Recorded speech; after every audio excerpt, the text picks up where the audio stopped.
friends, this is Dr. Shikha Gairana. A very warm welcome all of you on my YouTube channel.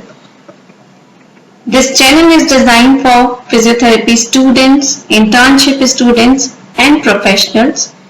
Trust me, at the end of the part discussed here, you will have a better understanding of things and you will find all your solutions at one stop without any hustle.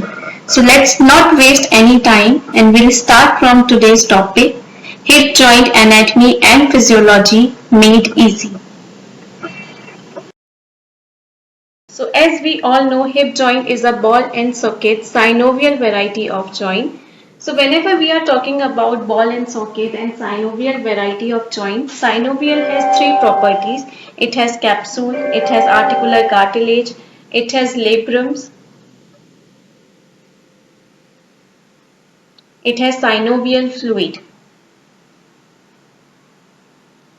It allows 3 degrees of freedom. So whenever you see any person who is dancing, who is doing salsa, who is playing football, who is playing a guitar, who is playing a guitar while standing, obviously.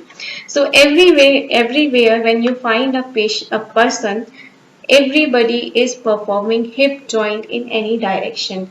Either it can be forward, backward, sideways, so horizontal, circumduction, everything. So it has 3 degrees of freedom. So mainly hip joint is supposed to be a stable joint. How it provides stability? It provides stability because if you see the position of hip joint is in the mid of the body, axis of the body. So upward portion, center, that is pelvis and hip, and then downwards is the lower body. So the joint basically is meant to be for weight bearing. It has an important role in walking and it is very important for load distribution. So as we all know, there are two kind of forces that are acting on a body, at any body. I'm not talking only about the human body, but law is acting on any body. There are two kind of forces. One is gravitational force and another one is ground reaction force. So gravitational force, that is coming from upward to the downward, right? And second force is ground reaction force, because so ground reaction force is any object or any human body that comes in contact with the ground, one force is propelled from downwards to the upper parts of the body. So what happens when we are walking? So our hip joint controls or shifts our weight from neck of femur to head of femur, and then it goes to the acetabulum and then goes upward. So it plays a very important and major role in the load distribution. So now we have discussed about the unique characteristic of hip joint, but a very important thing is what are the bones that are taking part in forming the hip joint. So we have pelvic bones and we have femur. So pelvic bone separately, there are two intimate bones. These two bones join together along with the sacrum and forms pelvic inlet. Okay, so here pelvic bone, we are dividing pelvic bone in three parts. The upper widest part known as ilium, second part posterior part known as ischium, and third inferior and anterior part known as pubis. So if we see two innermates sideways, alright, so they join anteriorly, they make a joint anteriorly, as well as they combine with sacrum and make a joint posteriorly. So posteriorly, ilium and sacrum combines and forms sacroiliac joint, which is again a very important joint. We will discuss it but in later series. Alright. Then posteriorly we have taken, so it is sacroiliac joint. Anteriorly, two pubic bones forms together, joins together and makes cartilaginous pubic symphysis. Then femur, the longest, largest bone in the human body. So Femur is designed in such a way, as I have already told you, that it has a very important role in weight bearing, load distribution. So again, it is designed in such a manner that all the ground reaction force that comes from the ankle to the knee, then goes to your hip, can be distributed equally and upward towards the bone, towards the neck of the femur, and then to the head of the femur, so that it can centralize to the pelvis and then goes with the spine, head and neck. And counter force is our gravitational force. So when we are talking about femur, a very important term here is femoral neck shaft angle. So you must have heard of anteversion angle. So femur is anteverted towards medially, superiorly and anteriorly.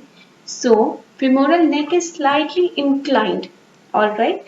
So this neck and shaft inclination angle is called as anteversion angle. So normally anteversion angle is 120 around. So plus minus 5 we will take it like this. So around 120 it is. So anteversion, again this helps in load distribution. So it is important to know.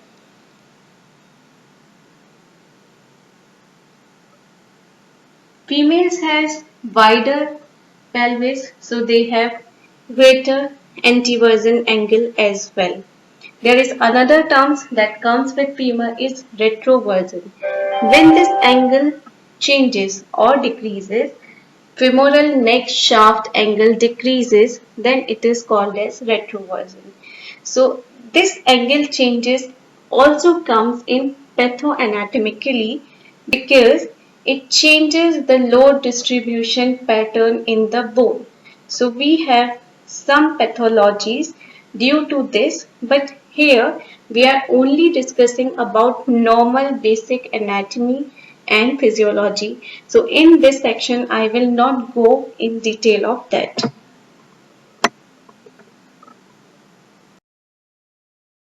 Now we talk about the articulating surface. Since it is a synovial joint, ball and socket variety, so we want a partner as to being a ball and another partner as socket. Alright, here is no bat.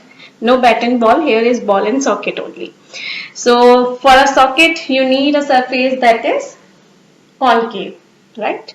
Sockets are like something that can get fit into it.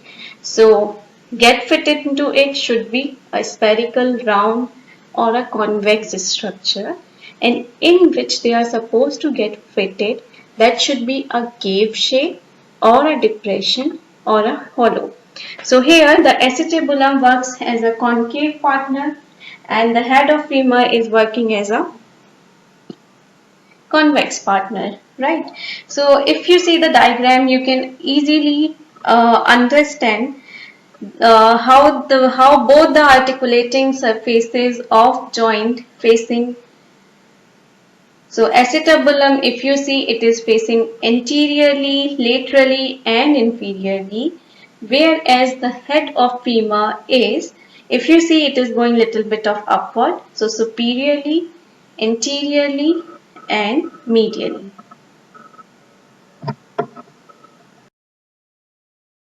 After articulating surface, we have articular cartilage. So articular cartilage, again because it is a synovial variety of joint, so it covers both head of femur and the acetabulum.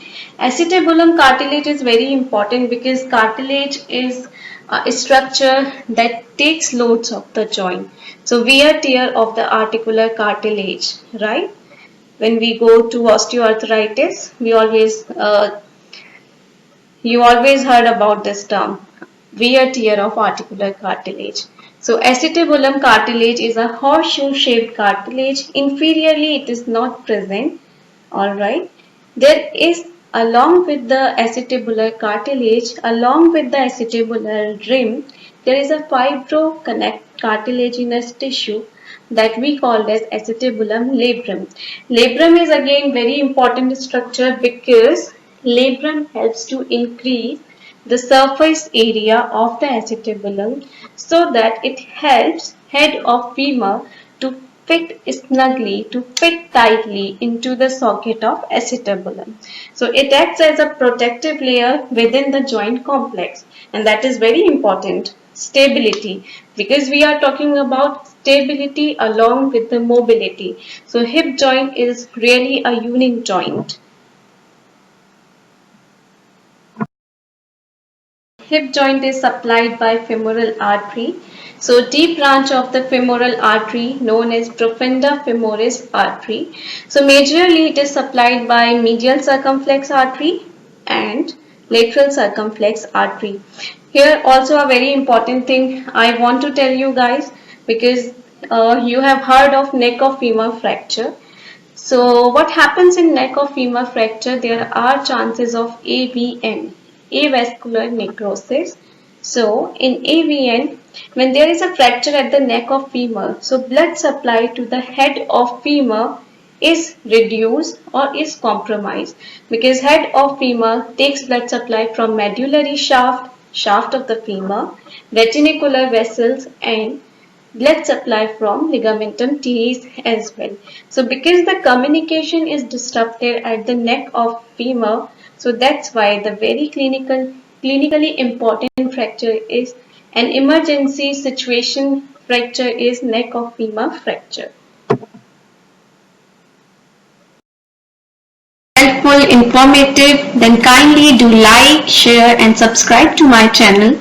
Please write to us if you have any suggestion, any queries. We'll surely get back to you and will help you serving better. Thank you.